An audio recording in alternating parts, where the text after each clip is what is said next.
Hello, everybody, and welcome back to Talking About Birds, the only Cardinal podcast with somehow less hits than the St. Louis Cardinals. My name is Nate Heininger, and I am joined, as always, by my co-host, Ben Samorka. Hi, everybody. And this week, we're talking about some of the recent roster moves, the continuation of the struggles at shortstop, the pitching, our bullpen, and some news and notes from around the league.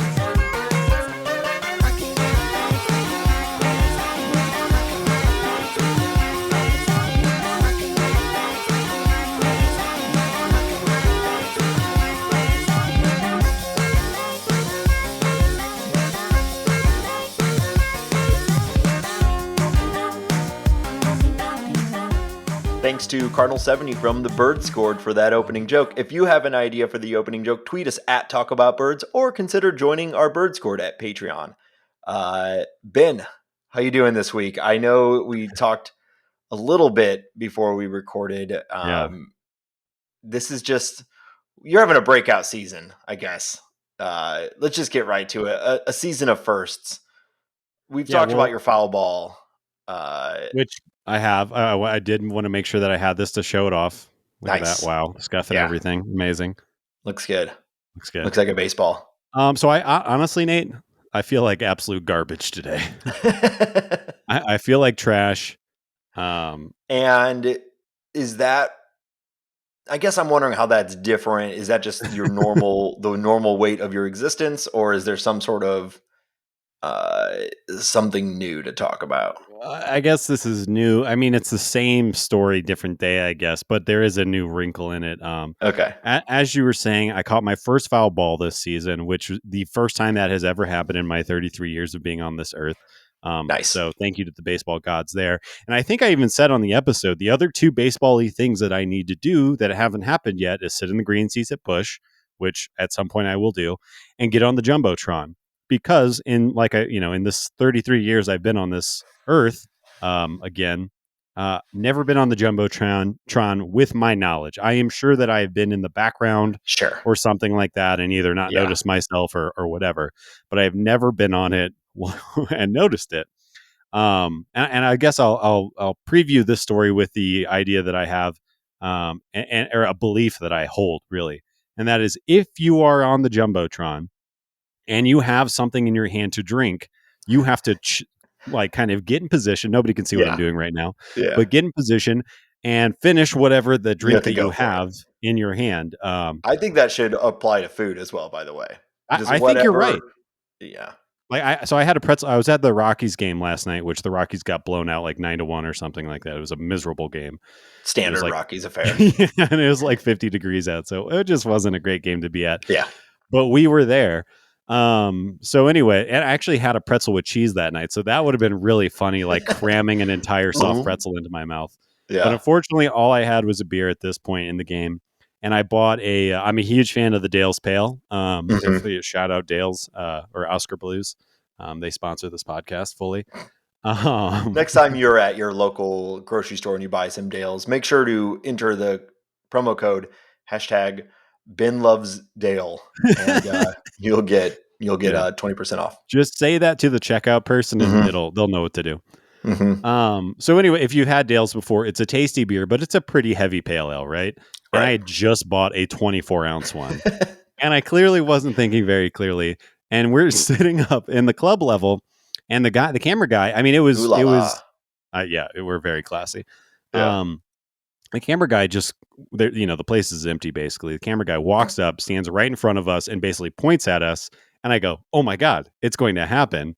And I think I said to Michael, who was sitting next to me, as soon as the red light comes on, I'm chugging this beer. The light comes on. I don't even get to look at myself on the jumbotron, which was foolish. But I saw the light come on, threw my head back, chugged the whole beer. I'm like coughing and spitting up on myself. Crushed the can in my hand, and then I think I gave like the devil horns or something like that. Peak Ben. This is the best you've ever been. I really felt great in that moment. And then of course, I give the devil horns, and I'm trying to like look at the camera to be more of a weirdo, and then it cuts away. But I got my whole chug on the jumbotron. Nice. Now, do you know, like, because normally when or often when people are on the jumbotron, they're put in there for some sort of mid-inning event. Kissing, whatever. Look at these children dance. Was there like some sort of biggest slob in the stadium event going Oh, on? Look at his wow. trash can, something like that, where like you were targeted, or was this just a random occurrence? What a long walk for you to be an asshole. No, yeah, it was a random occurrence, and I think really what it came down to is it was like the 6th or 7th inning, and it was Yeah, cold out, and and you're like the last ones there. there was maybe 3,000 people in the Yeah. stadium, and I happened to be wearing a Rockies hat, so they were like, Mm. "Hey, this is a Rockies fan," and I should Little also did they mention know they made the poorest decision they've ever made. it wasn't wholly focused on me. They shot the Sure. little party that we were with. It wasn't just Yeah. about me. Well, I probably should have been because I obviously showed up and Star of showed the out. show. Yeah. Did Um, did you get this? Did anyone get this on camera? Do you have any evidence of this? no, Oh, absolutely. I look over at Mary, my fiance, and I go, "Hey, did you film that?" And she's like, "No, I was looking at I you." was also chugging my 24 ounce Dales. No, I think I got like I was with 3 people, my fiance Yeah. being one of them, and I think I got the light eye roll and like, all right, let's go back to watching the game. No one was impressed. The Um, best $14 you've ever spent, though, for sure. yes, yeah. Actually, I didn't even pay for that beer, so jokes on her. Hell yeah. Yeah. But chugging a 24-ounce, like 8% beer kind of set me up for failure. And I'm feeling that failure this morning through my liquid IVs and coffee. And I woke up and made myself some like greasy hash browns trying to Nice. get myself Yeah. back online. But yeah, so that's where I'm at right now. Am I proud? Yes. Would Yeah. I do it again? Every time I will Every do that. time. Yeah. But yeah, I don't feel great today. Okay. Well, I'm proud of you too. What a story. I Thank mean, you. you're living the dream. This is the Rockies are slightly better than everyone thought they would be, at least this first month, and you've caught a foul ball and you've been on the jumbotron.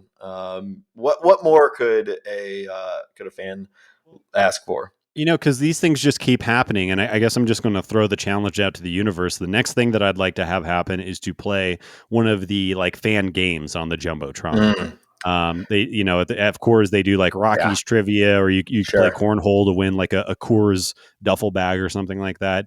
That's the next thing I want to have happen, and I guess we'll see. Yeah, at home opener, they did that game where it's like a sort of like a roulette wheel, and it's going around like a free hot dog, $20 at Quick Trip, and they have this guy, and it's like keep it rolling or something like that. You can either keep what you Like got or no you can keep it whammies going. type thing. Yeah, yeah, I think it's that, and he's like, oh, do you want the $20 in gas? And he's like, keep no whammies or keep it rolling or whatever. And they do it 3 times. And on the last one, it, it ends on like a thing that I don't even think was up there at first. And it's a signed Willie McGee baseball. Oh And man, it's like, this shit's rigged. I yeah. start screaming, like I get escorted out. It was a whole thing. But I hope to get into one of those games as well. Um, I went to the game on Saturday. Me, Molly, and our 2 young children, which was an experience. We had bleacher seats, and we went, just because we love to go to games. That also got my Nolan Ooh, Arenado and his dog very good. bobblehead here. It's got a giant Purina sort of You like can crack that billboard. off. Yeah, Yeah, I've been thinking about Dremel tooling it out of there, but it's great. It was funny though because Arenado was taking suspended. his 1 game suspension on Yeah. his first Cardinal bobblehead game, and it was a pretty bad game, but it was still fun to be there. I thought I was going to get a jumbotron moment. We're in the bleachers. I've got my almost 5-year-old daughter. They're doing a thing where like Fredbird is dancing, and you're supposed to like mimic the dance that Right, like Fredbird's floss doing. like Fredbird or something? Yeah, and uh, I had a whole like the bleachers were, I'd say, 50% occupied for this game, and so we had some space around us. Molly and our younger daughter were up at the bathroom or getting a beer, and the camera guy comes down and he's pointed right at our section, and I've got an adorable little girl. We're doing exactly what Fred Bird is doing. I'm like watching her and also staring up at the jumbotron because I'm certain that we were going to be on it, and no dice. So That's it ice was, cold.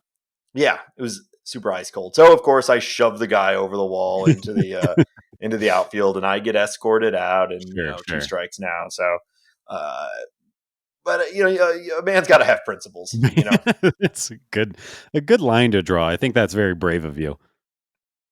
I want to make Uh, a quick comment on that bobblehead, though. yeah, It is absolutely a crime um, on scale with I don't know what. I mean, I'm horrified by the fact that the dog's head doesn't bobble. you know what? This is the maddest I've ever been in my entire life. I didn't even think about that, and you're absolutely right. Why is it not bobbling? Yeah, That's it's stupid. honestly anyone who's associated with the front office of the Cardinals, please, we need to raise hell on this. Yeah. That's Now I hate absolute. this thing. Uh, I think it's funny Make too that it he's just in like jeans and a t-shirt. right. It's like it's very strange. It's Nolan on his off day. It's probably what he was vibing on when that day he was suspended and the Do you think he bobblehead was sits at handed home out. wearing his own jersey? Probably. I would. I think I think that is an intense man. That is probably he's just always there have been stories of Nolan having dinner with people at his house and holding a bat in one hand while he's eating. I don't think Psycho. he sits. He might not. He is the most fidgety person I've ever seen. Yes. Always.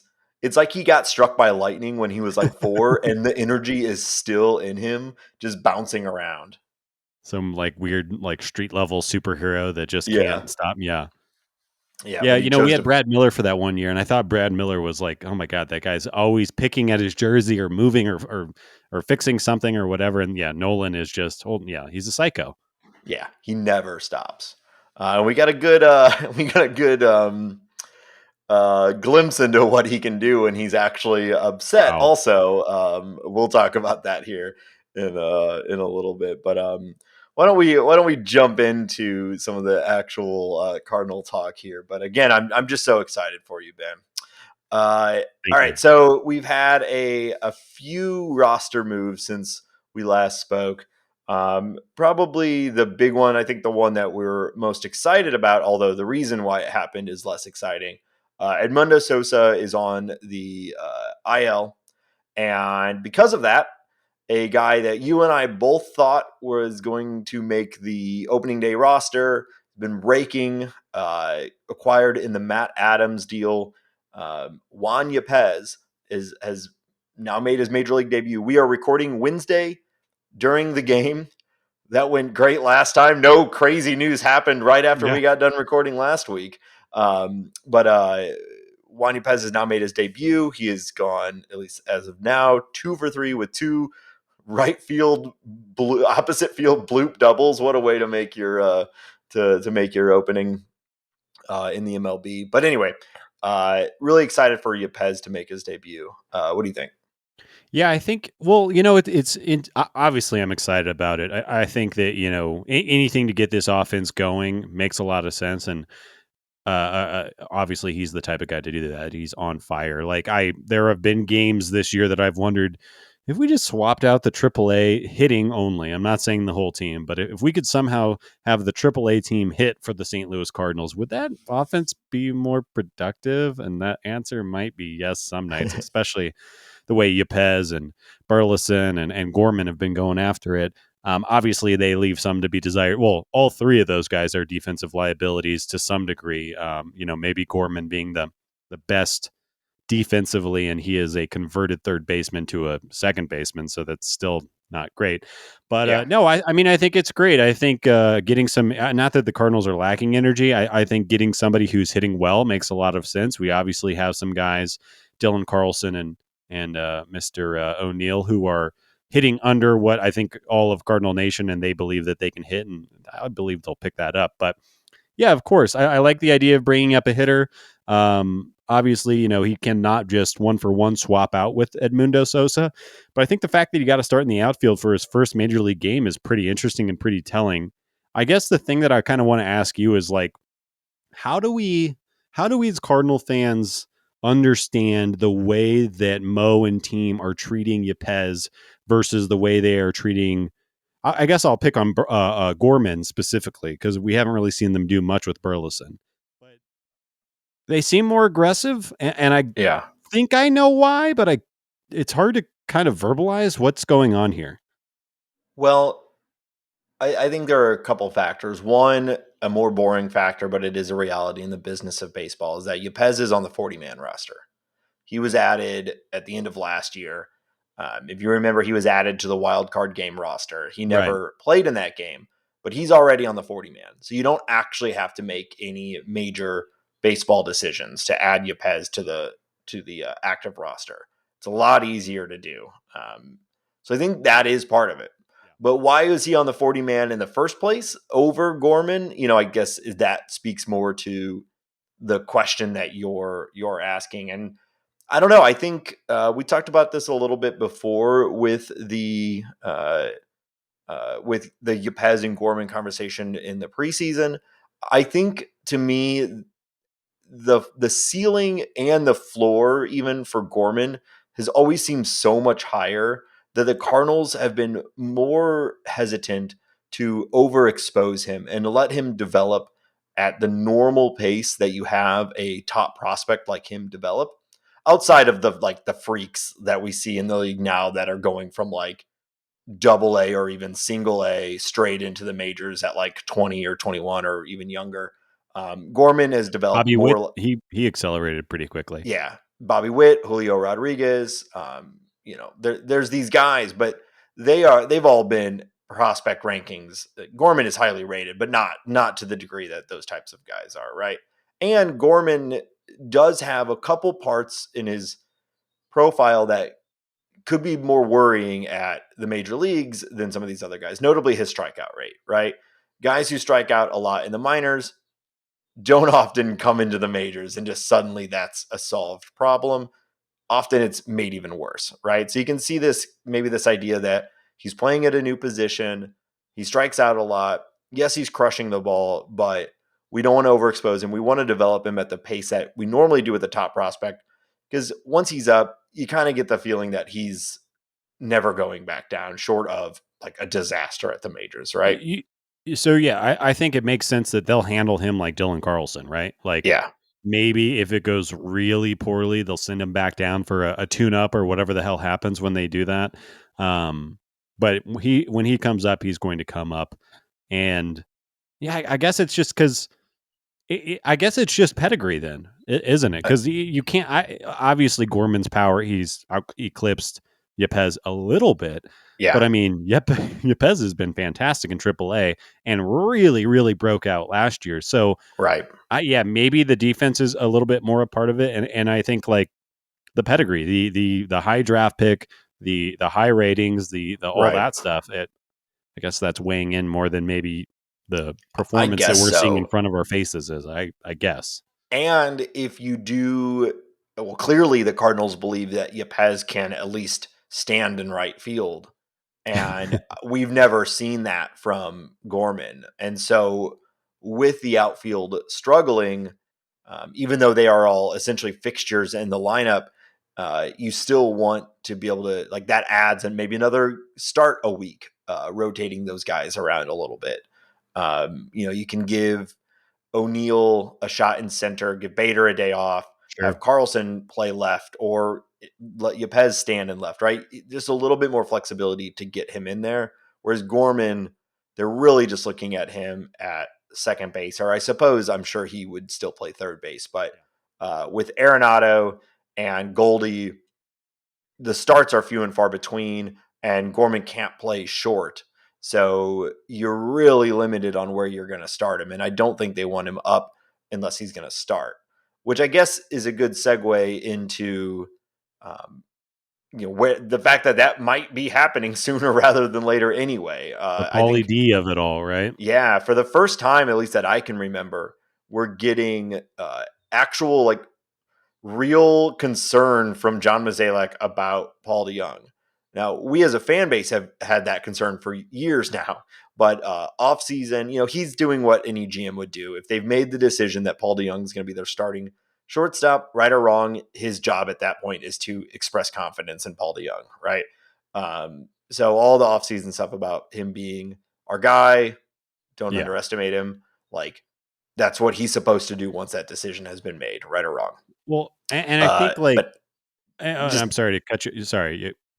well, now he's actually come out and saying like, yeah, it's worrying, right? Like, he's not performing it the way we want him to. And I kind of viewed it as a way like the Cardinals, if the Cardinals had a prioritization list, or Mo had one, it appears to be defense, pitching, offense, right? And Yeah, I think that's the calculation he was making is, well, Paul DeJong is the best defensive shortstop, maybe in the organization, I guess. I don't know. That's hard to tell. I think we haven't seen enough of Sosa to really say that, but yeah, obviously Mo knows better than you and I. Um, so I guess he was making the bet that the glove is going to be the glove. And I mean, they had to have some reason to believe that the bat was going to come around, but like you're talking, the third season, and albeit we're only a month in, and I have a quote here on our little outline that Mo's definitely making excuses for Young's performance, with the shortened spring training and the weather and all that kind of stuff, and maybe even some bad luck. But we're in the beginning of the third year of him riding under the Mendoza line. I mean, even if he was hitting around 200 with power, I think we could live with it. If we thought he was going to hit 30 right. home runs, that's still a valuable player in today's game, but he's just not doing anything. Yeah. Well, I mean, yeah, if he's your ninth hitter, everyone else is doing well, and he's playing Gold Glove shortstop and hitting a home run every, once a week or so. Yeah, by all means. But when the whole team is struggling offensively, the guys that are at the bottom really start to stand out, right? And uh, he just has looked bad at the plate. I mean, there've been little glimpses, but it's been a rough week to watch the Cardinal offense, and he's been a major part of that. Yeah, I think So we're both kind of on the same team or the same side of maybe Paul has to move to the bench and maybe Tommy has to move over to short and yeah. maybe anyone else plays second base, notably Gorman. How about Nolan Gorman? Well, in that same quote, Mo goes on to say, like, giving Nolan a longer look or something like that. So I think that's the obvious move is if they decide to go away from Paul DeJong, and now with Sosa out, hopefully not for a very long time, but you really don't have any other options, right? Outside of, like a longer Brendan Donovan look, which I guess would be fine too. But I think we'd all prefer Gorman for obvious reasons, Yeah. but something needs to change, and I suspect it's going to happen soon. You don't really get Mo saying things like that until they are really close to making a decision. I'm going to read the first part of the quote from John Mozeliak talking to Katie Wu of The Athletic. He says, and it's a Mozeliak quote because he uses the word ultimately in it, which I feel like it's like his Yeah. catchphrase or something at this point. If things don't change trajectory or direction, then ultimately we're probably going to have to do something different. Nolan would get more of a major league opportunity at that point. So that's, Mo non-committal, nothing kind of, I mean, something kind of nothing. There's Yeah. not a ton of Ultimately, we're meat. probably going to have to maybe do something different. Yes. But in Mo speak, that is like the what a lack of confidence he's showing at this point. Uh, It that's is. And that you don't get that from him very often. no, and I think it's interesting that he spoke that way. Like, is that supposed to light a fire? Is that supposed to signal to Ali? Who, like, I'm, it's an interesting thing to say to the public, especially somebody who is notoriously tight lipped. For him to basically set out the challenge to Paulie D, like I said, in a story with Katie Wu and The Athletic is interesting. I wonder if it's more like, here's how we're thinking. Like, this move is probably going to happen because Paulie's unfortunately probably not going to be able to turn this around. So everyone's on the same page. That's the only thing that really makes sense to me. I mean, the Cardinals are obviously, even though still with a winning record, it was a disappointing week against two bad teams. Although I will say the Diamondbacks look a little bit better than I think people thought they were going to They're be coming pitching into. for sure. Yeah, but still, you should do better against the Diamondbacks. And so I think, there's a little bit of fire coming out right now about the offense. So he's feeling, I don't think he really feels a lot of pressure, but, there's definitely a lot of talk about how bad the offense is. So he probably feels some need to address it.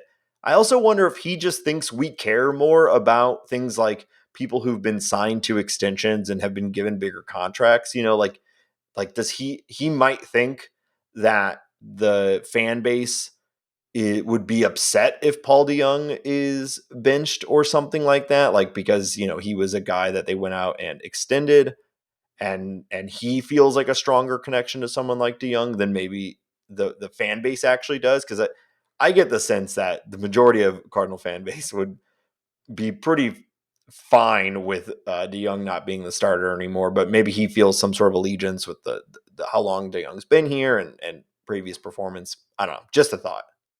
Yeah, I that might make sense. It Yeah, might. but like you said, I think Cardinals Nation would be like, and we're moving on. Yeah. I don't think there'd be Yeah. there'd be much of an issue there. He has not Especially because had it an happened last year. I mean, it is interesting to me that DeYoung essentially lost his job last year to Sosa, and then somehow started the season with his job back.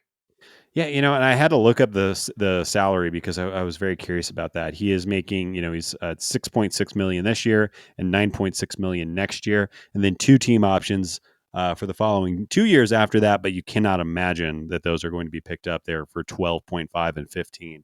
Yeah, at current production, absolutely not. But I think you could say, even if you're looking at it through Mo's eyes and with the money involved, 6.6 million for a decent defensive upgrade in late innings and off the bench bat. Maybe you're starting him against lefties or something like that. Isn't that bad? It gets a little more Right. uncomfortable at 9.6, but still under $10 million for a major league player is not bad, even if he is riding the Yeah. bench. Yeah. I don't know. I that's why like it just really signaled to me that it's unless we see an immediate turnaround, it's coming soon. Uh, and if Sosa doesn't come back soon, then I think we see we finally start to see a cure for my gourmania, uh, I, which has I continued to flare up tremendously. I wanted to look up Pauly D's splits lefties righties this year. So obviously he's having trouble against righties, OPSing 400, obviously all limited at bats right now. Mm-hmm. But a screaming hot 671 OPS against Oh lefties. well, So well there you go. that is close to a major league player right there. Right? Yeah. 400. So I think he's when you're hitting you're OPSing 400, you could argue that that is not a major league baseball player, unfortunately. I And I'm think not that'd be trying to a just sit here and rag on Paul, but yeah, I think that'd be a pretty easy argument to make. okay. When you're OPSing what some guys are approaching with their on base percentage in the league, Yeah. obviously that's elite, but still not a good look. Not a Well, good. hopefully with the call up of Yepez, his energy he brought to the game today, those doubles, we start to see a little bit of a turnaround in the offense. Uh, I do agree a little bit that with Mo, it's early. There's still a lot of outside factors that you could blame for the Cardinals' offensive start to the season. That said, they've been basically this for like 3 years now, so I don't. I think most of that's just deflection. But maybe Yepez, we just really need one of like O'Neill or Carlson to pick it up and get alongside Arenado, Goldie, and Edmund, and the offense looks a lot better, right? So we'll cross our fingers for this next week, and that next week we can talk about the breakout of Yepez and the oncoming cure for our gourmania. So the other big thing that happened is we crossed into May, which crossed the threshold where the rosters had to be reduced. Um, I don't think this was very surprising to anyone, but the decisions at first that were made was Aaron Brooks and Packy Naughton from Boston, You said you where would practice on it, and that was not any better I than did not last week. practice. In fact, I No, think I got worse. I think so too. I forgot about it until like the second before I said his name. It was a Park the game car time by the decision to park. try that. Yeah, I can't do it. Wait, are you trying now? I'm just Yeah, trying to get into the. it's It's easy they to say sit pack there the in cap, right? judgment. Park the car. I think that's how you get into the accent, but I Oh can't do God. it. I can only do like a Southern Missouri accent, and Hey I have to have a Lois, couple of it's beers in me. me, Peter Griffin. All right, now say Packy Naughton. You were really close. Packy Naughton. That's okay. Nah, that was bad. Hey Boston. Lois. You're getting worse. Yeah, we should just. Anyways, You want to just cancel the show? yeah. Yeah, I'll get Uh, us back on the rails. Aaron Brooks goes down. Packy Naughton goes down. Packy Naughton. Oh God, I can't not do it. Yeah, makes sense. I think what is Aaron Brooks's Cardinals career going to look like? I don't know. Are we going to see him again? we Probably might if have somebody already gets seen it. injured. Yeah. Yeah. I don't know what, like, I guess we like that he throws strikes. We like that he has a sinker. It seems like no one is tricked by him and people hit that sinker unless he's Yeah. like absolutely spotting it low in the zone. So not much to say there. Not much to say about Packy. We did see, unfortunately, Steven Matz had to get put on the bereavement list. His grandpa passed away, which is very sorry to hear that. Yes. And that means that Packy is back up, at least until Matz comes back. You have to Packy imagine. is backy. Packy's, oh, that was bad. I hated that. Have to imagine, or my assumption is that Matz will not miss a start. He'll hopefully have the 4 or 5 days to be with his family, and Yeah. then come back. So we got an extra arm in the bullpen, which I guess the Cardinals need an extra lefty. But yeah, I don't know. I don't really expect much from either of those two. By no means are they in the long-term plans. You have to think Verhagen and like 4 other guys are probably ahead of both of those dudes once the season gets going. Yeah. We were kind of talking about some minor league success earlier, but Liberatore is having a pretty nice start to the season. I think Fangraphs had a little write up on him the other day talking about how good that slider. People keep talking about the slider, and it's so funny because it was all curveball, curveball, curveball, and then you look up and pretty much post Demi, that slider has just come out and become a dominant pitch, and I think that's going to accelerate him getting to the bigs sooner than later. Yeah. I've said it for a while, and I'm going to say it here. The Cardinals will win the Randy Arozarena trade. Yeah, I think And I that, feel good about that. yeah. I think we're both pretty high on Liberatore, right? Yeah. I think a lot of people are, I think he, I think it is very reasonable to expect him to be on a top of the rotation starter, not necessarily an ace, right. but I mean, he how can you seems like a predict guy that that? just keeps Yeah. getting better, and he's young. But anytime you see somebody who is adding pitches and making those pitches better as they're like that is something I will put money on. That is Mm-hmm. good to see.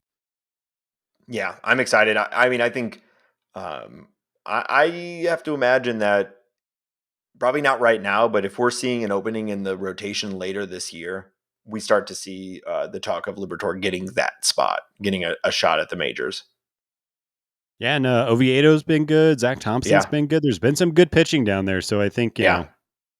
the wave is going to the crest and fall over, and some of these guys are going to come up soon, and that'll be really exciting. I think Cardinals fans should be excited about that, while also saying maybe we should still get more pitching. But Well, and the bullpen has been arguably the best part of the team so far. So, I don't think we're too worried about Aaron Brooks and Packy going down. It seems like there's still a ton of depth in the bullpen, and I mean, jumping ahead a little bit, should we talk about Helsley? we might have the best reliever in baseball right now. Ryan Ryan Helsley. Helsley. Oh What? Oh my my! goodness. we're, we're having the same reaction. It's truly incredible. He now has the fastest pitch in baseball this year, which I don't know. Like I knew he could throw hard, but did you see a 103.1 coming out of his arm anytime soon? Because I sure didn't. I'll be honest, Helsley's somebody who's, easy to like. I remember even when he was coming up through the minors as a starter, people were ranting and raving about him, and he Yeah. was doing really well in spring training, and then he'd go away. And, he had one really fine relief year where he was getting guys out, but with ground balls and stuff like that. But no, I did not think he'd be throwing 103. And If you haven't had a chance to read the Ben Clemens article on Fangraphs specifically about it's like 1,200 words about his fastball alone. Yeah. And I highly recommend that. We tweeted that out a couple of days ago. If you haven't already read that, go take the time and read that because it was fascinating. But they're talking, or what Ben was kind of breaking down in that article is that he essentially has Jacob deGrom's fastball, except for he throws it harder. It has their movement profile that they talk about, what makes a four seam fastball good is movement, and it moves differently than every other pitch, right? It defies gravity more. Every ball that you throw loses height as it goes, because gravity takes it, and loses height as it goes towards um, home plate. And yeah, Wow, Mr. Helsley's Science guy here. Well, I read the article. I don't claim to know any of this, but according to Ben Clemens in his Yeah. good article, but his defies gravity as much as the best fastball in Major League Baseball, which is Jacob deGrom, and he throws it a few ticks harder than Jacob Yeah. deGrom. And that's kind of the summation of the article, although explained much more eloquently than I just blabbered through What? that. No. But we're looking at something that is arguably the best pitch in baseball right now. Is that subject to change? Maybe. I Yeah. don't know, but he's doing it right now. And what Helsley was talking about in it was the pregame interview before the game with Jimmy the Cat the other day. It's like, yeah, I guess I didn't realize how much my knee was holding me back, and now that I'm healthy, yeah, I'm pretty. Here we go. I'm pretty Yeah. good. Yeah. Yeah. Yeah, pretty good indeed. Even if you try to go under the hood a little bit and see if there's any, is there some BABIP at play here? A high left on base percentage, some of the standard stuff that you think of from a regression standpoint. If you look at his FIP or XFIP, have you seen a negative FIP before? It's negative. It is negative. That means that he is earning a run for the Cardinals when he's Yeah. pitching. Yeah, I think he is both an offensive and a defensive player with his pitching at this point. It's He's truly breaking a incredible. stat. Yeah, it Yeah. is. Yeah. I mean, it's obviously this is all very small sample size, but those more advanced metrics do try to at least help a little bit with small sample size and help you understand what is this, are the results of this sample size real or not? And I think it's very clear right now that the results of this sample size are in fact very clear and very good and projectable, assuming that he's able to maintain this type of delivery and this type of execution. One other thing that I found pretty interesting in that breakdown in that article was that he kind of spoke about how the fastball is so good that he doesn't even really need to spot it. I think we saw in his last outing, he struck somebody out right down the middle with Yeah. 102. Yeah. And what that kind of means, or the way that he was extrapolating what that means, is the idea that, okay, I'm 1-0. I'm just going to pump a fastball right down the middle, get back in the count, and he can do that again. And that's part of the reason why he has 0 walks so far, which makes him even more dangerous. Yeah. Why? I mean, why try to pick the edges and the corners or whatnot when you have a fastball that doesn't move like most fastballs and goes faster than most fastballs? Come and get Yeah, it, right? that pitch that was 103, the fastest pitch of the year. It should be noted that like nicked the top corner of the zone and just ate Yes. the hitter up. Like, I mean, Like that's unhittable. It it's a was perfect pitch. Yeah, there's disgusting. nothing. Yeah. You would Um, break his wrist if he tried to swing at that. And then I think the other notable thing, and we'll talk about other people in the bullpen if we want to, but I think the other notable thing is that he is throwing his slider, cutter, or whatever the hell that thing is, that weird slight 86 mile an hour bender, whatever the heck that thing is. He's throwing that for a strike too. And I think, if you're looking for 102 spotted anywhere and somebody throws up something like that, that's got a tight spin, I don't think it's a knee buckler by any means, but I mean, It's it's enough of a pretty different look that pretty fascinating. It is yeah. fun to watch. Yeah. I'm getting way ahead of myself here, but do you think that the Cardinals will attempt to convert him back into a starter as this progresses, or are we looking at now someone who has found their spot and he's going to be a back end bullpen guy for the foreseeable future? Well, I'll talk like Ali Marmol talks. 103 with Rise in the bullpen is pretty neat. It's pretty neat, Um, but hey, that was so misleading last time because you're right, it is exactly. neat. And now we've got Jordan Hicks in the rotation, who we talked about last week, wanting to get, can we just please get a normal Jordan Hicks start? I don't know. Could you hear that crazy noise that just went Yeah, by? was it an airplane or something? Is I live really close to the hospital, and it was a helicopter coming by. So You okay? yeah, Were you I'm fine. scared? I was a little scared. You look Uh, terrified. I well, dude, it was weird whenever whenever like the pandemic like first started and there was like nobody out in the streets. The only things that were really like outside around our household, at a reasonable pace were still these hospital helicopters. Yeah, a It little made it feel even more like, apocalyptic. yeah, it was Yeah. very strange. Anyway, Jordan Hicks is Yeah. back is in the rotation. We've been talking about him since the start. Uh, Starting to, we at least got a better vision this time of him as a starter. Yeah, I thought he looked fantastic. He clearly ran out of gas and was just not Yeah. locating towards the end of it. And I think that was around the 65-ish pitch mark, which I think we all kind of expected. I think me and you maybe said 70 pitches or something like that. He ended a little Mm-hmm. under that. That's, he is just progressing his arm. I mean, this is kind of what we were complaining about. The only issue or the only reason I was we've been frustrated, I think, with this slow start is because that just means that he isn't as stretched out as we want him to be, Right. meaning that we get exactly what we got. All that to be said, I mean, he looks fantastic. Like something that I just don't understand and won't get over is the fact that his sinker can have that much movement in even when he's pulling back, and not throwing his full body 105 or whatever he's maxing out at these days. So I think that's really exciting. Um, but yeah, I mean, the dude looks healthy. Obviously, no issue from the forearm after his contusion, getting hit by the ball. Yeah.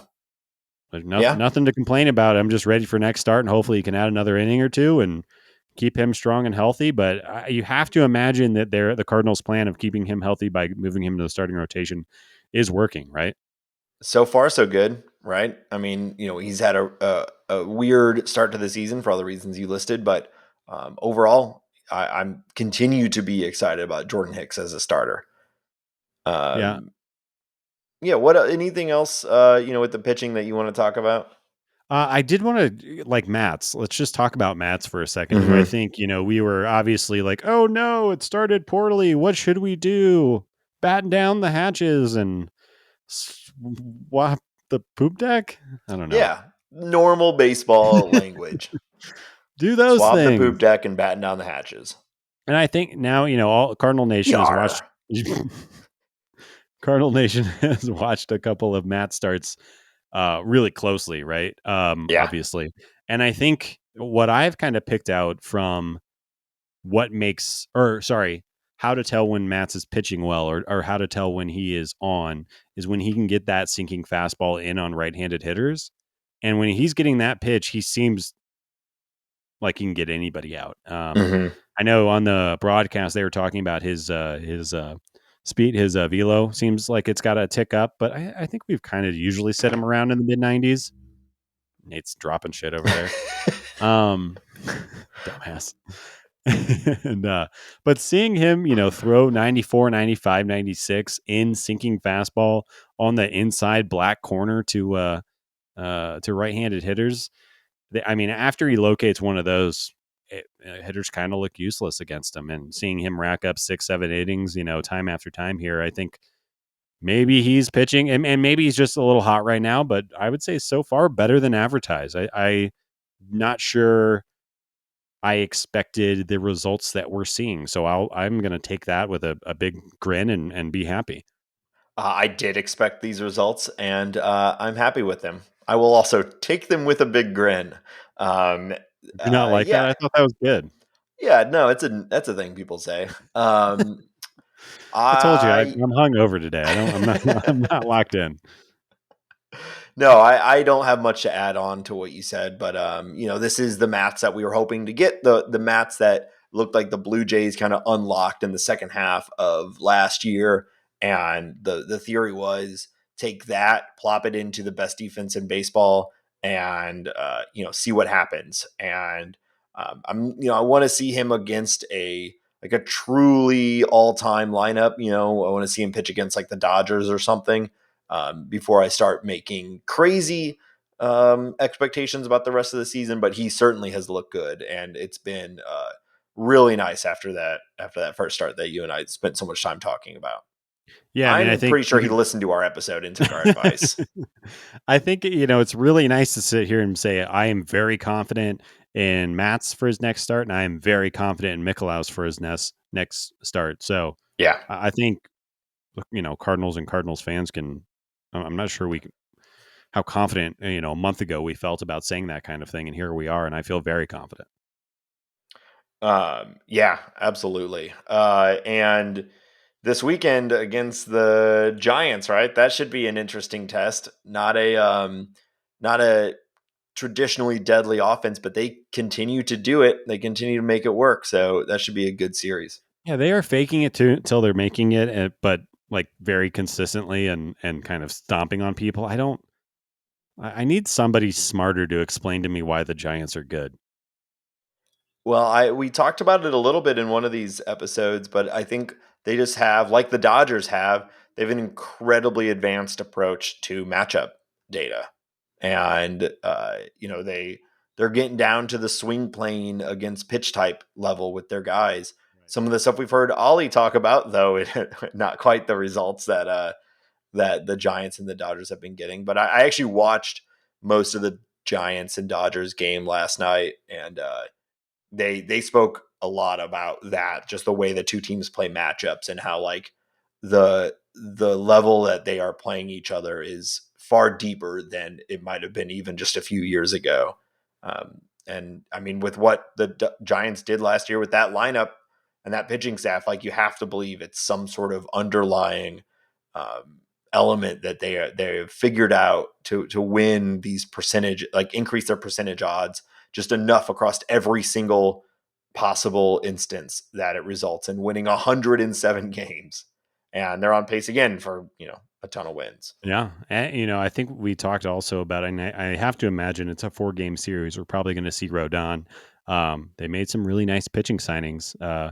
Logan Webb is a real thing Yeah. now. Cardinals haven't really seen him yet, and they definitely haven't seen Rodon in a Giants uniform. Yeah. So definitely. Rodon was my dark horse Cy Young, NL Cy Young pick going into this year. I think So, he's freaking blowing the barn doors off. Like he has yeah. had an unbelievably hot start. Hopefully the Cardinals catch him on an off day. Hey, But yeah, I hopefully. think that's definitely going to be a test. Yeah, I guess really the argument could be made that this will be the toughest team the Cardinals have played in the early season, right? Like, I think that's a pretty fair yeah, statement. I mean, some would say the Brewers, and I think that would be fair. But now a month into the season, I think you would definitely say the Giants are better than the Brewers, and so I think they're the best team that they've played so far. I mean, the Cardinals have had a generally pretty weak opening season schedule, so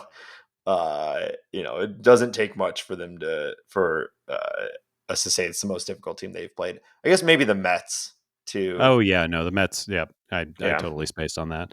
Yeah, and so we should have had 2 of 3 from the Mets, but that horrible ninth inning. So we want to talk about the fight really quick. yeah, it's so funny. Again, we've talked about this on almost every episode. We were literally recording during this game, and it was a good game. Seemed pretty normal. The teams were pretty chippy. The broadcast had been calling. They're like, "There's going to be a fight. There's going to be a fight." But of course, I think we got done recording, and both of us had the game on Yeah, while we were recording. So we got done recording. We both jumped off, and like 5 minutes after we were done recording, all hell breaks loose. You've got Stubby Clapp suplexing Pete Alonso, Giovanni Gallegos diving over the bullpen wall. I mean, what more could you want? You've got Nolan Arenado like flicking a grown man like 20 feet away from him with seemingly no effort. that was my personal favorite part. Yeah, Is like because Nito is not a small person. He is shorter, but he is he's Yadier Molina built. He is not yeah. a small person. And for And he's a Nolan, professional athlete, so yeah. he is, very physically capable, even despite whatever size he is, And Nolan just ejected him from the conversation and wasn't even looking at him. He He was wasn't looking even. at It the was like, pitcher. yeah, it wasn't even trying. Like it gives you the idea that if like Arenado wanted to, he could have picked him up and like threw him into the stands. It was scary. We've seen, I've had moments, we've watched Yachty for almost 20 years. I've had moments Yeah, watching Yachty where I'm like, oh God, like I he's don't gonna want to kill be a in the man. same room as him. Yeah. Yeah, Like yeah, he's a little scary. And I think that was the first time, at least in his Cardinals career, that we've seen Nolan like be scary. yeah.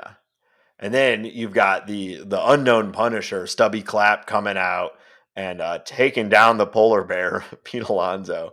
So funny. Besides the Arenado flicking the catcher away, my favorite thing has been Pete Alonso's after interview where he's like, Oh my he called God. himself a big tough guy like 2 or 3 times in I'm a the big, interview. strong guy. I'm a big strong guy. I can put people in the I can hospital. put people in the I hospital. Yeah, mean, is proud of Pete you. Alonso just a doof, or was he fired up, or like that was one I of think he the was embarrassed. dumbest? Yeah, I yeah. think he I was mean, embarrassed, and he was like, he didn't really know how to handle it. So he's like, oh, I mean, I could, if you want to come at me. I could put, you in the hospital or what. And he doesn't want to, acknowledge that he got flipped over by an old man. Though that being said, of course, like, it's anybody who's attacked from behind and Cabrera's pulling his jerseys. A lot of things came together yeah. for Stubby Clapp to get the takedown. But so a lot of reason for Pete Alonso to just say, well, like, whatever, and move on. If I was But Pete Alonso, I would say, yeah, I'd probably get me out of the fight too, and then just yeah, leave it there. Like that would yeah, sound way cooler. But yeah, man, he sounded like it was bizarre. I it don't was know. It very was, bizarre. yeah, I don't know. And then Stubby doesn't get suspended, but Cabrera does and Arenado does. And Yeah. there were a few fines thrown around. No one from the Mets, which is I was stupid. more But surprised by the fact that no Mets got suspended or yeah, even thrown out at the time. Maybe there was a fine that we didn't hear about, but then I there think it was were two. there were a few fines. A couple Mets guys got Yeah, fined, but not. They were obviously weren't tossed in game. and then I think a couple of days later, Buck got Showalter, yeah, Showalter got maybe he got suspended or yeah, fined for allegedly throwing at a different player. So it's like, yep. The okay, Mets maybe seemed he cool just and fun this year. yeah, like I guess he just went over the line that time, but not during the game that we watched, which, like you said, we the announcers and everybody in the stadium could all see from a mile away. But yeah, weird. Yeah, it was ultimately more of a funny benches clearing than anything else, which is good. No one got hurt, and we have some good moments from it. I liked Marmol coming out and basically being like, "Yeah, you know, they did what they were supposed to." Talk about Stubby. He's like, Yeah, "Yeah, he's out there trying to protect the guys." yeah. So No, funny. no real comment. Do your thing, No bro. comment. Yeah, he did the right thing. Stubby clap from Windsor. Yeah, did you watch the John Boy Oh thing? yeah, Yeah, it's so good. If you haven't, look up John Boy's breakdown of the fight. It's might be one of his best that he's done. It's very very funny. So all right, hopefully we don't have too many of those, but I don't know who doesn't love a good fight sometimes. All right, before we go into the last segment and play another stupid game, I want to remind everybody that this podcast is supported by Patreon. You can check it out at patreon.com/talkingaboutbirds.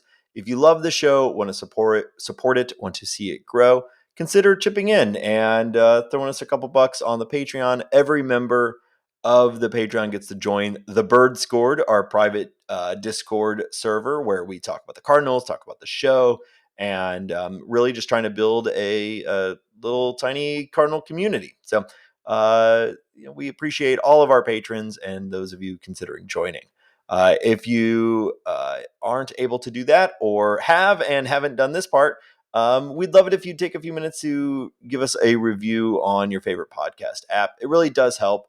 We love it and we truly appreciate it. Ben, where can people find us online? I got to say really quick while we're recording, I asked Tyler O'Neill to hit a home run for us, and he did. Well, Did while you're he? doing that ad read, yeah, about Nice. 40 rows back down the left field line. So let's go, Hell Tyler. yeah. Um, He Beyond heard that, you. he did hear me. You can follow us on Twitter at Talk About Birds. Give us a follow, like, listen, spread us around, whatever, all that good stuff. Follow us on Instagram at Talking About Birds. And make sure if you have any questions for us about the podcast, the show, any personal questions specifically towards Nate, of course, or if you just want to chat, send us an email at talkaboutbirds@gmail.com. Outside of that, remember we are also on Spotify if that's your preferred listening tool. Listen to us there. And outside of that, like Nate said, tell your friends. We appreciate all the support that we've gotten in this round. We're on episode 10 right now. What a milestone. Wow. But we appreciate Time to pack it up.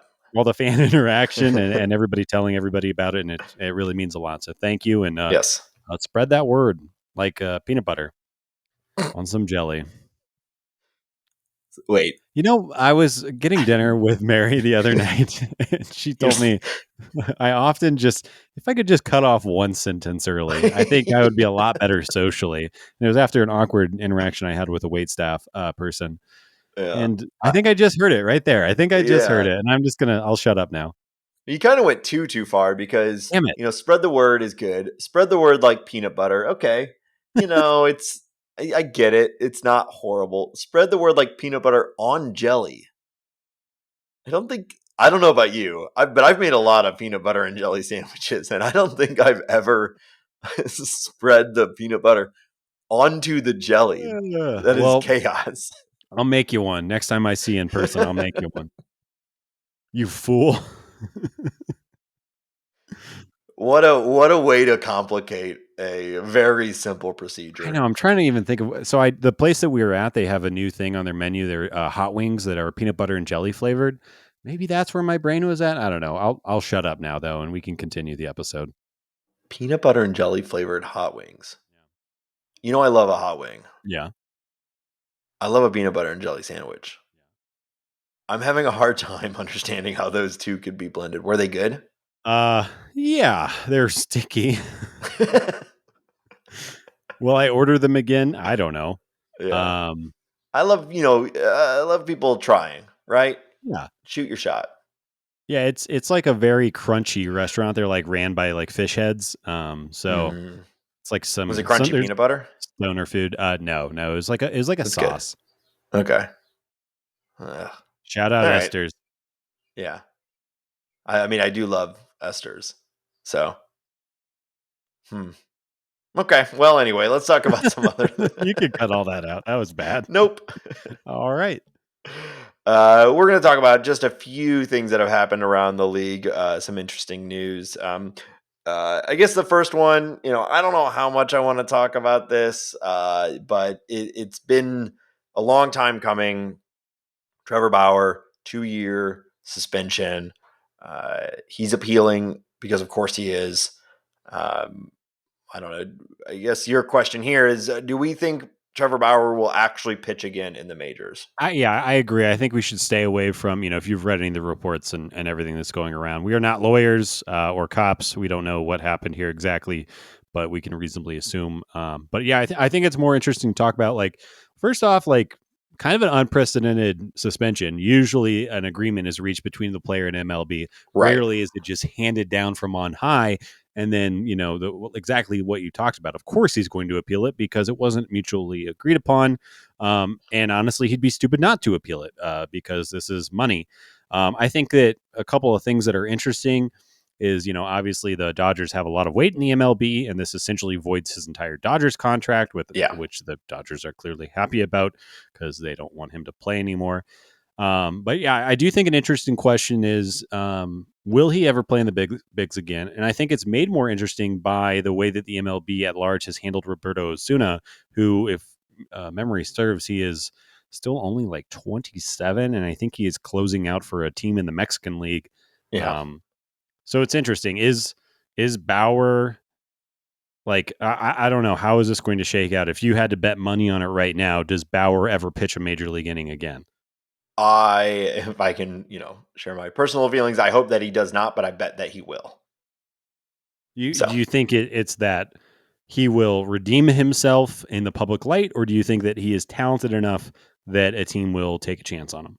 unfortunately, I think it's the latter.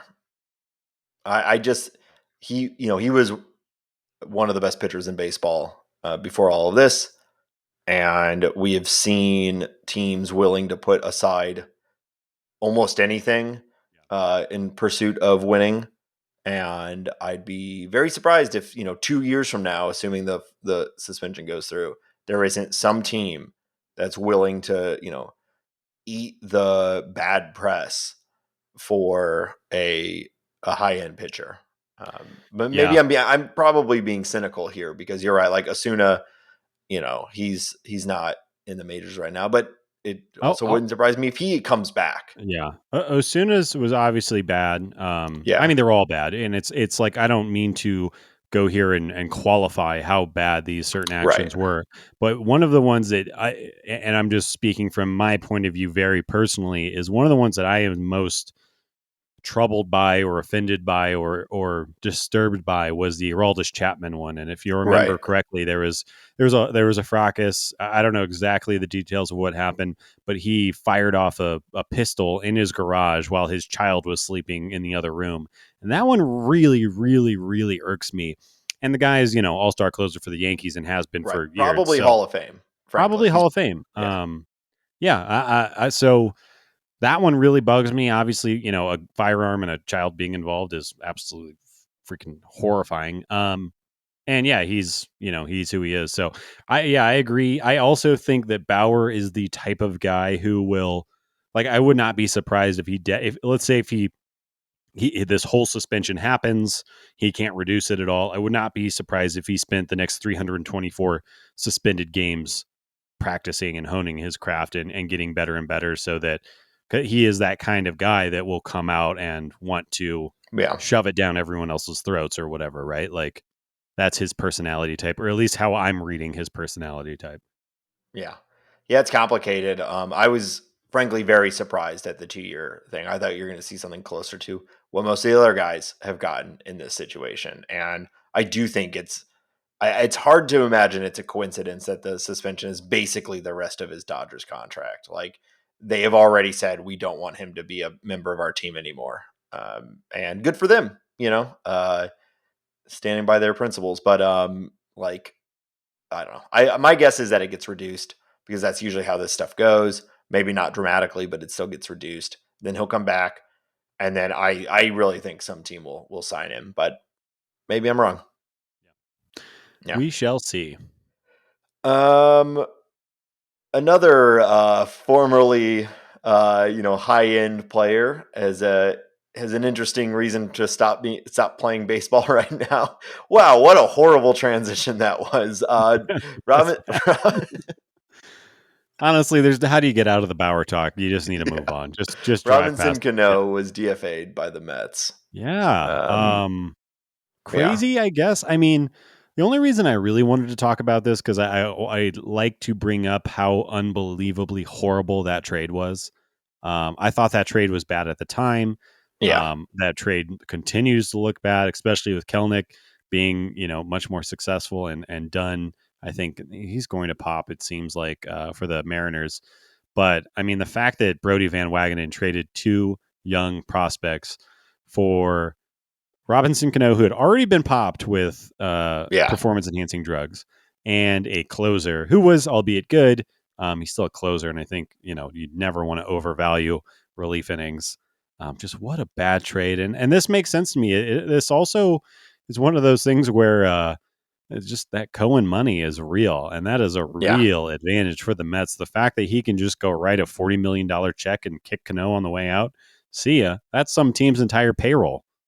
Well, he said he told the Mets GM, do not consider financial obligations when making your cuts to the roster.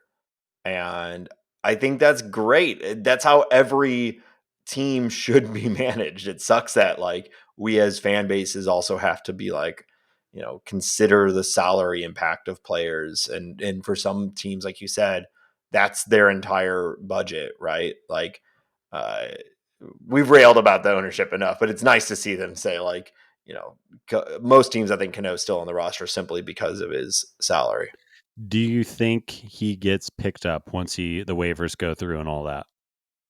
It wouldn't surprise me if some bottom barrel team takes a flyer, but I'd be also not surprised at all if he's just done. Yeah, a guy that probably, if it wasn't for the PEDs, probably a Hall of Famer, and he kind of just goes out with a bit of a whimper in the first month of the season. I think he was a first ballot Hall of Famer until the PED stuff. So now I don't think he gets in, and I think that's fair. Yeah, somebody, we can move on, but somebody brought something interesting up. I read on Twitter, and I'm sorry, I don't remember who pointed this out.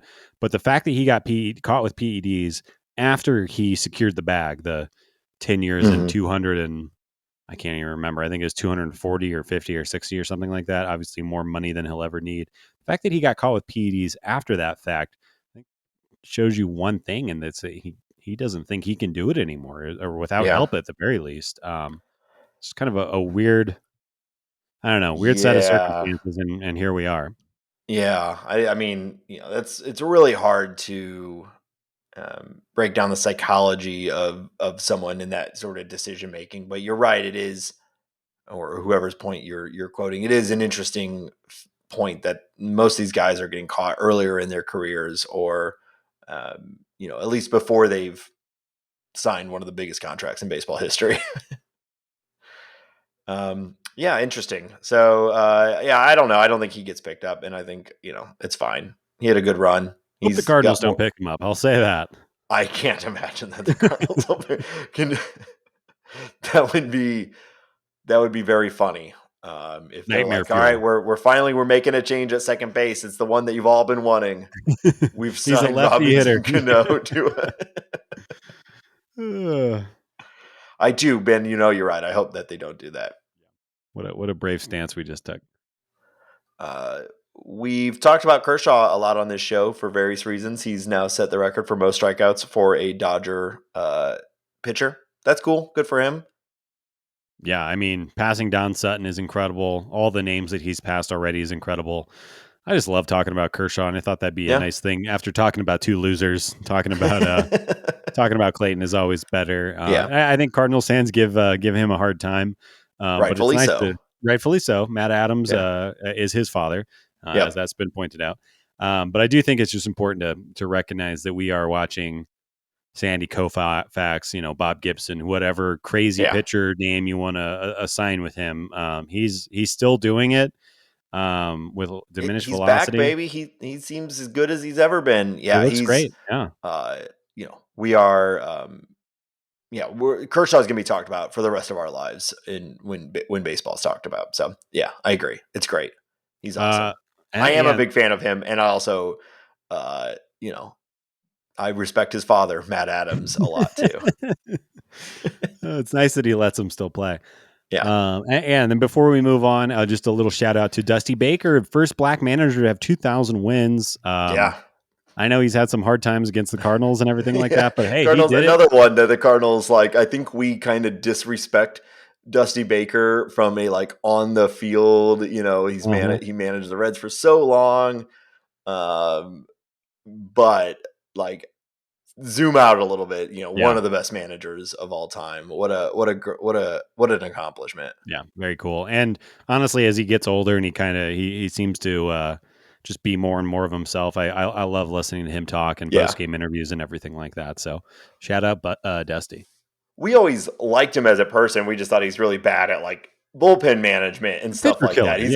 He's always seemed like a really cool dude. So, good for him. Another Hall of Famer, someone who will be talked about for a long time in baseball, and rightfully so. All right. Anything else you want to talk about before we move into the last segment? No, but my hangover's feeling better. I've got some water in me. I think I am primed and ready to knock this game. Give it a new butt or whatever. Never mind. You're gonna give this game a new butt. You're right. You are ready. You are. My electrolytes. I think my brain's shutting down. Locked in. Well, fortunately, I have come today with maybe the dumbest game that we've done so far. So, Uh, First of all, shout out once again to Cardinal 70 from the Discord for this idea. But I think it's pretty apt. So, Ben, you are a Star Wars fan, right? Yes. Pretty big one too. You've seen a lot of. You and I have talked a lot about Star Wars over the years. I may or may have not recently gotten a large Darth Vader tattoo on my arm. So, arguably, very, very large Star Wars fan, more than most with that little fact. So, well, let's see how much of a Star Wars fan you are. Okay. I've got a list. Oh, and by the way, may the 4th be with you. Well, so that's thank you. That's why we're doing this. Today is May 4th. May the 4th be with you and with you. And so I've got a list of names. Okay. Full names. All right. And you need to tell me, are they a character from Star Wars? Yeah.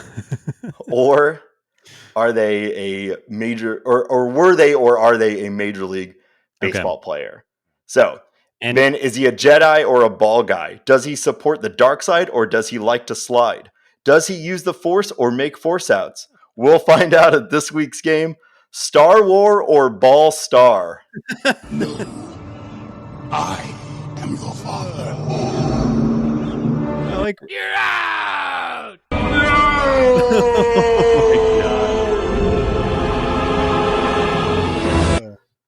I like that we went from getting sued by Spielberg to now we're going to get sued by George Lucas. Great call. No, it's a Creative Commons or whatever. That was a short clip. It's fine. So if you say, so you're going to guess, is it a real player or is it a member, or is it a character from Star Wars? And I should note, I've got the full expanse of the Star Wars universe here. Thank you. And if it was someone from, if it's an actual baseball player, after you make the guess, you'll hear our standard sound, someone getting a hit, and the crowd cheering.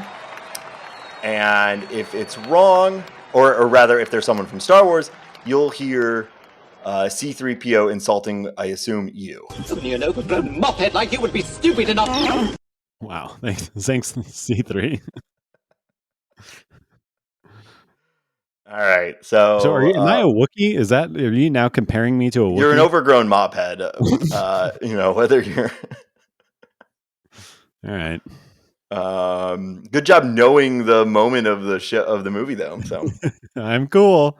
Yep. Is this alienating? Tweet at us. All right. Cal Kestis. Cal Kestis. Oh wow. That really sounds like a Star Wars name. Definitely don't know that one off my top of my head. I'm gonna go with that is a Star Warrior. Suddenly an overgrown mophead like you would be stupid enough. That's some George Lucas bullshit right there. I could just tell. He is a Jedi Padawan trained by Jarab Tapai and a survivor of Order 66, who embarks on a mission to rebuild the Jedi Order after joining the Stinger Mantis crew. He is the protagonist of the video game Star Wars Jedi Fallen Order. Okay. See, I'm not a big Star Wars video game person, but yeah. Also, I'm very pro Order 66, so I'm mad that he made it out. Bold take. Pro Order 66. I got a Darth Vader tattoo. I'm pro Anakin. Let him do it. Okay. Benny Zentara. Ooh. That also sounds like a Star Wars name, but I cannot think of anybody. It also sounds like it could be. That's a good one. Benny Zentara. I'm gonna go. Benny Zentara is a what am I supposed to say? A ball star? He's a ball star. 2 for 2. There we go. He was an infielder for the Reds in the 1940s, and he missed some time because he served in World War II. Was he good? I don't think so. It's a good name, fine. I like that. Yeah, Benny Zentara. I almost didn't put him because of his name, Benny. What a bad name. Well, all right. There's also Star Wars. There's a very famous Ben in Star Wars, so it could have tricked me. Thought I might get you. All right, next one. Guy Zen. Guy Zen is definitely a Star Wars character. Oh, sorry. Really?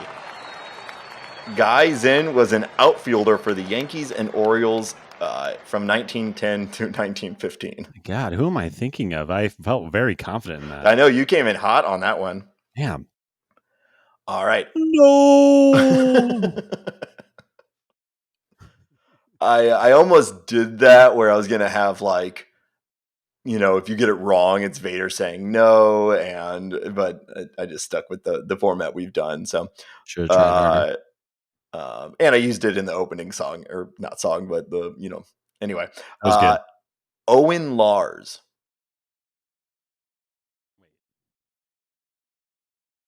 Oh God, there's a couple of Owens I'm thinking about in the Star Wars universe, but man, I cannot think if his last name is Lars or not. Owen Lars. Owen Lars. That Uncle Owen? Yeah, I'm gonna say he's a Star Warrior.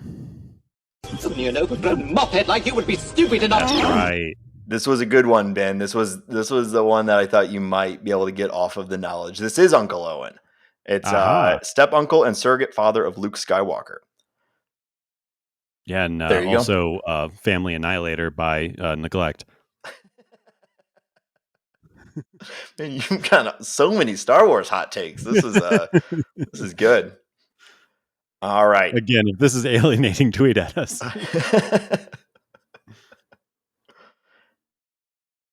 Ezra Bridger. Ezra Bridger. Ezra, I don't think that's a Star Wars name. Bridger, I don't know. I'm guessing sounds like a turn of the century baseball player name, so I'm going to go Ball Star. Only an overgrown mophead like you would be stupid enough. Yeah. So Ezra Bridger is a 14-year-old con artist, thief, and pickpocket living on the outer rim world of Lothal as the Empire strip mines the resources of his home world. So I don't know what I got this off of the Star Wars wiki. If I didn't grab what piece of IP he's coming from, but he's from Rebels, which I've watched a little bit of, but Rebels is bad. Okay. Yeah, I haven't watched it. It's some of the cartoons. I'm also a big Star Wars fan, but I've really only watched like the 9 movies. Yeah. Some of the cartoons are good, but some of them are so kiddie that I can't even watch them. I have played some of the games. I'm an adult that likes Star Wars. What's that? Because I'm an adult that likes Star Wars.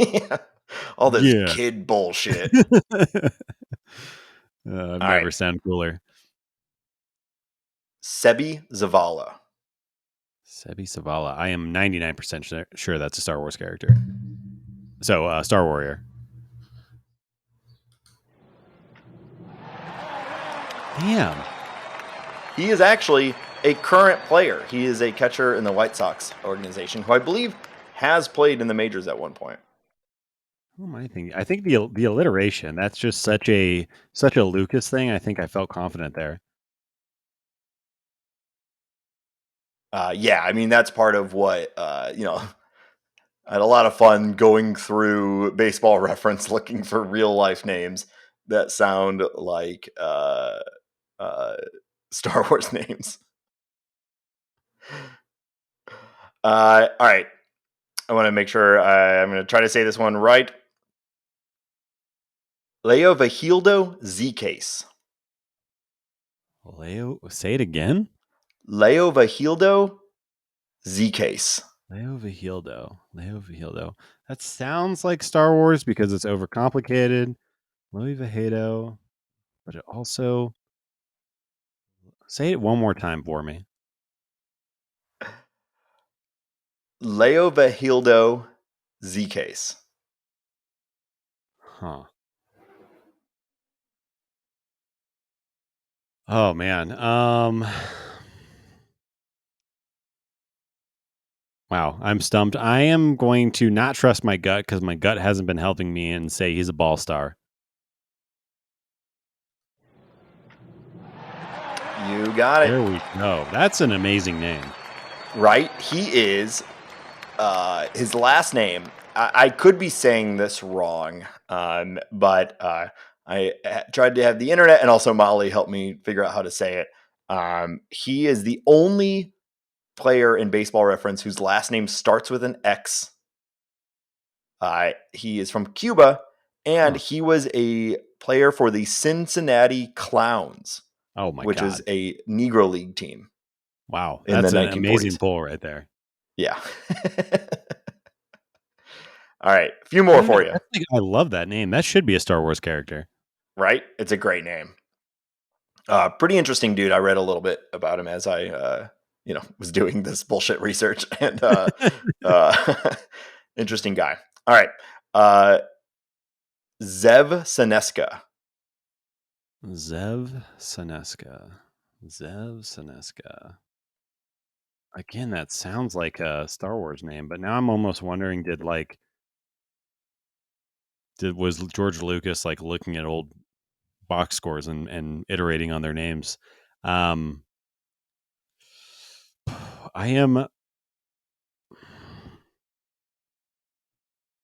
It sounds like somebody who would be fighting for the rebellion more than it sounds like somebody who would be playing baseball. I'm going to say he is a Star Warrior.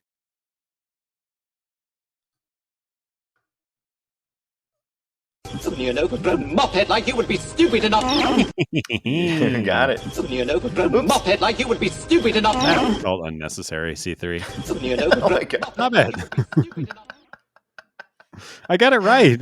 Soundboard malfunction. You're the mop head. You are really right. He's a member of the Rebel Alliance and There you go. Rogue Squadron pilot in The Empire Strikes Back. He's designated as Rogue 2. Rogue 2. That will, Yep. yeah, Lucas is pretty obvious with that. It's like, this guy sounds good. This guy sounds bad. Yeah. All right. Here's another one. Trapper Wolf. Oh my God. I'm changing my name to Trapper Wolf. If that is a Star Wars character, then I am so sad for not knowing that. But I am 99% sure that this is somebody who played baseball in like 1910s. So a ball star. Some neon-overgrown mophead like you would be stupid enough. I thought I'd get you with him. Neon-overgrown mophead Wow. like you would be stupid enough. You're bad at this. Who's Trapper Wolf? I need to He dive is into a New Republic X-Wing pilot who takes part in the attack on Ranzer Malk's space station and later rescues the Mandalorian from a swarm of ice spiders on Maldo Kreis. He was actually played by Dave Filoni in the show.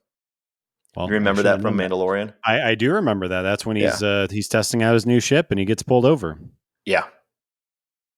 Yep. So that one of them was Trapper Wolf.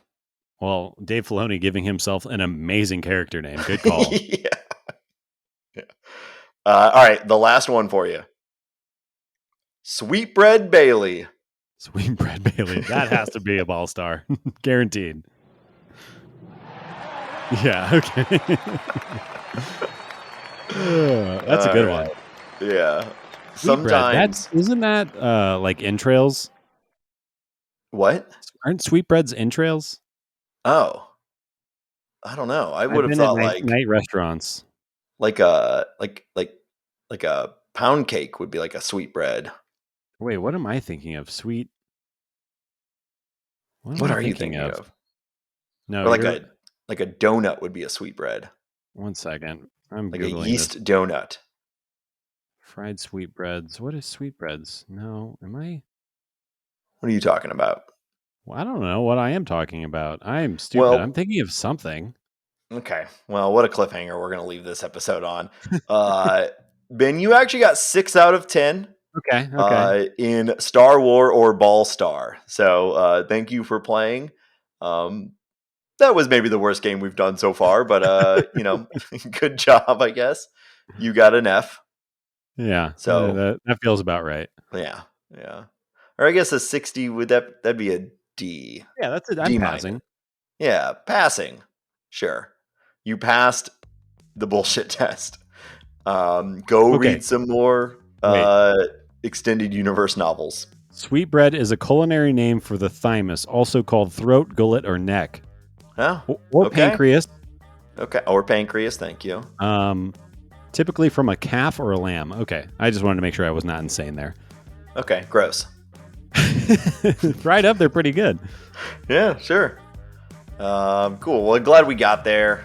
And just like we got there, the Cardinals are going to get there this week. Series against the Baltimore Orioles and the San Francisco Giants should be a good week. We're seeing the top and the bottom of baseball. So we'll be back next week, as we always are, with another episode on Thursday. Thank you all for listening. We truly appreciate it. And until next time, go Cardinals. Ryan Helsley is a Cy Young candidate.